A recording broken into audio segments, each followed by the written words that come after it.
Hi, I'm Kimberly. And I'm Pili. Welcome to our channel. In our last video, we prepared some gifts for Mr. Matthew and introduced some of our favorite snacks and drinks in Macau. We've got 10 questions for Mr. Matthew to let our student get to know more about him. Mr. Matthew, are you ready? I am. Okay, question number 1. What's your family name? My family name is Ten Kata. It is Dutch. Mr. Matthew, where are you from?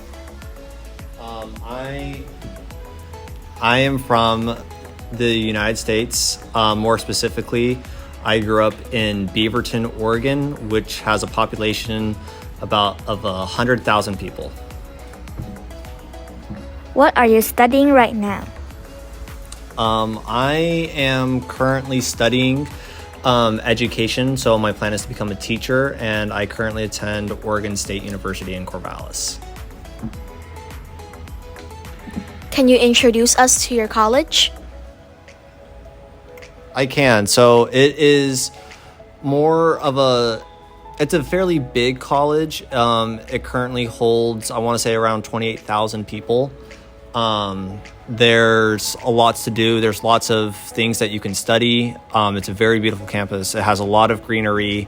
It's only an hour and a half away from the beach. So on the weekends, if you wanted to, you can go spend some time at the beach with your friends, or you can drive for 2 hours and go up to Portland and you can see some wonderful sights up there, go see plays or movies, and you're also not too far away from Eugene, which also has some very spectacular plays and shows that they put on as well. What will you do when you graduate? When I graduate, I will become a teacher. So I graduate in about 3 years, so it's still a bit of a ways away. I'm probably one of the youngest, not youngest, but earlier on in my education. So it may be a while, but after that I'll become a teacher. I will definitely consider coming to HKP. I know I've had a lot of fun here. I know students seemingly want me to be here, and just the connections I've made with the students and the teachers and some of the small businesses, they've already expect what I'm going to order, because I'll go in every Monday and order 1 or 2 things, and they'll just see me and they'll get it started, which is always so nice and amazing to have such a strong connection to this small community, or not small, but the community here in Taipa already in just about a month. So What's your hobby? Some of my hobbies is playing sports. I grew up playing basketball and soccer. I've been playing them for about 18 years now. I love to cook. I love to hang out with friends, watch movies, go see plays and theater, and go to the theater and watch different things. I also love to spend time with my family and walking my dogs, just trying to get their energy out and my energy out. Is always so amazing, and I always find it to be very relaxing, just to go out, unwind, go on a walk with my family and my dogs. Can you tell us the biggest difference between Macau and the USA? Yeah, I'd say one of the bigger differences is just how tall the buildings are here. Because in the United States, there's a whole lot more land there than here in Macau. So here everything's built up, and in the US everything's kind of built out a bit wider. So you typically don't see any buildings drastically too tall unless you're in this downtown portion.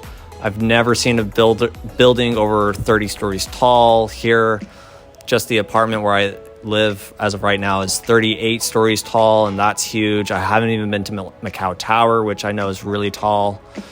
So it's very different. It's everything's super close and tight together. There's a whole bunch of stores and shops that are always very close and tight together. But if you go down to the Cotai Strip, there's a whole bunch of really bright lights that is very similar to Las Vegas. So it's a very interesting blend of different cultures, especially if you look at the Cotai Strip with the gambling, reminds you of Las Vegas. However, there's also a lot of Portuguese and Chinese architecture influence, which is super cool to see as well. Have you ever tasted Chinese food?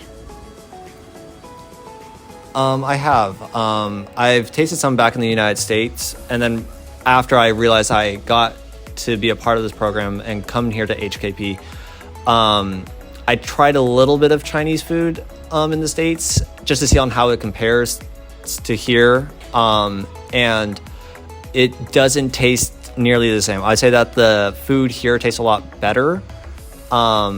Granted, what is your idea of better? In my mind, I feel like it's probably a bit more authentic than some of the people who come over to the US and make the food there. But not to discredit any of the Chinese immigrants that have come to the US to make their food there. It does taste really good, and it reminds me of home. But just the flavors, the different things that they have to offer here, it's so much more vast. There's a whole bunch of different options to try and to eat.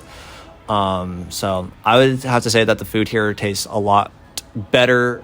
The Chinese food tastes a lot better here than in the United States. Can you introduce your favorite food in the USA?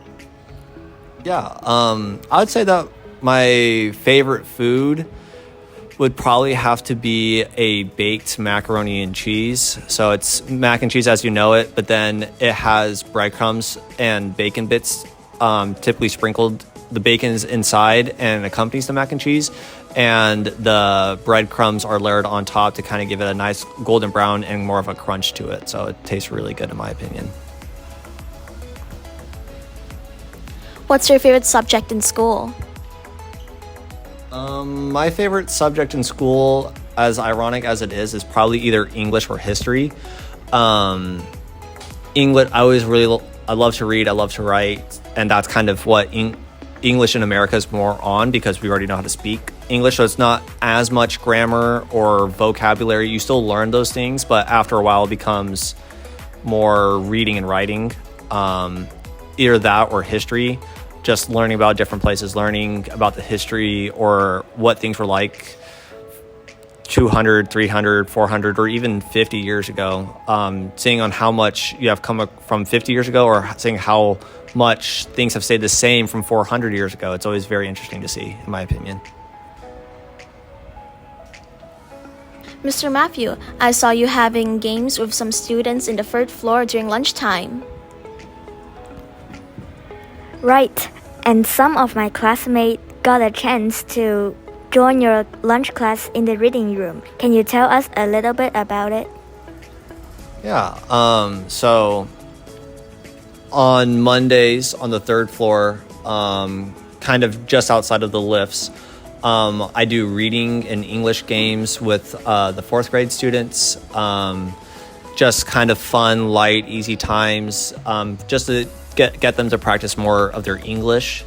And it's fun, simple games, so they have to think a little bit, but not too hard about what they're talking about. And if they need to speak in Cantonese or Mandarin, I allow them to do so. So that way doesn't feel like that they can only speak in English, because if they're stuck and they need help, and students there can help them.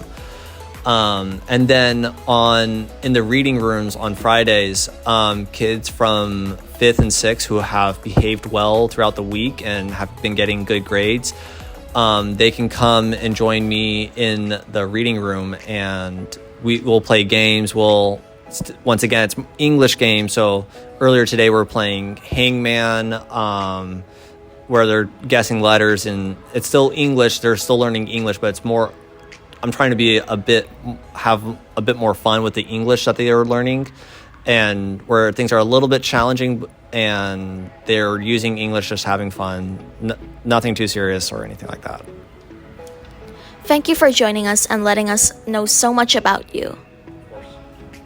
Everyone, thank you for watching this video. See you next time.